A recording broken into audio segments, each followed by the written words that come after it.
So today we're going to be learning about AnnuityDue, also known as begin mode.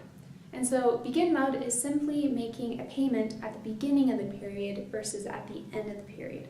For example, making a payment into a bank account at the beginning of the month or at the beginning of the year. So let's check out this practice problem to be able to learn more how we can work with AnnuityDue problems. So Lydia and Nathan Steed are saving to send their daughter to a wizardry school in 11 years. They invest $100 in an account with a 4% interest rate at the beginning of the month. How much will they have in their account after 11 years? So first, we need to figure out if this is a begin mode problem or an end mode problem. And it's really easy to figure this out. All we need to do is look for the word begin or look for the word end. And so we see right here that it says at the beginning of the month. And also knowing that it says month lets us know that we're going to need to change some of these variables into months instead of versus years. Also, before we start figuring out the problem, we need to change the payment to an AnnuityDue payment, which all we need to do is do AD at the end, and this simply helps to remind us that we need to put our calculator into begin mode. So we know that they have $0 in their bank account right now, so their present value is 0. And we know that we're trying to solve for future value, and so we don't need to put anything right there right now. So payment per month is $100, but we need to take into account that the money is leaving us, which means it's going to be negative.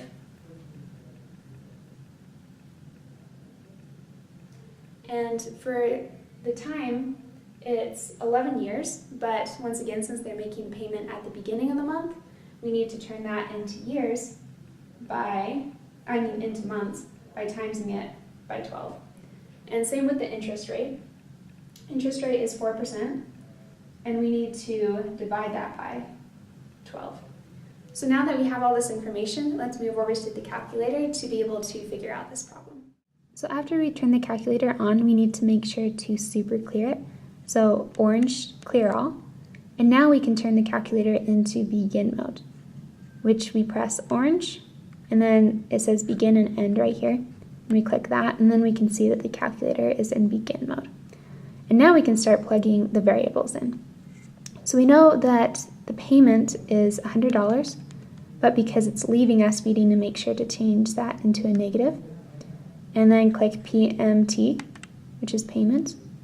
And now for the time, I know it's 11 years, but we need to change it into months. So we times that by 12, and then click N. And then for interest, we know that that's 4, but once again, we have to turn it into months by dividing it by 12, and then click the interest per year button. And now to solve for the future value, all we need to do is click FV. And this is the future value. So this is how much money Lydia and Nathan Steed will have in their account after 11 years. So this is the answer that we got from this AnnuityDue problem.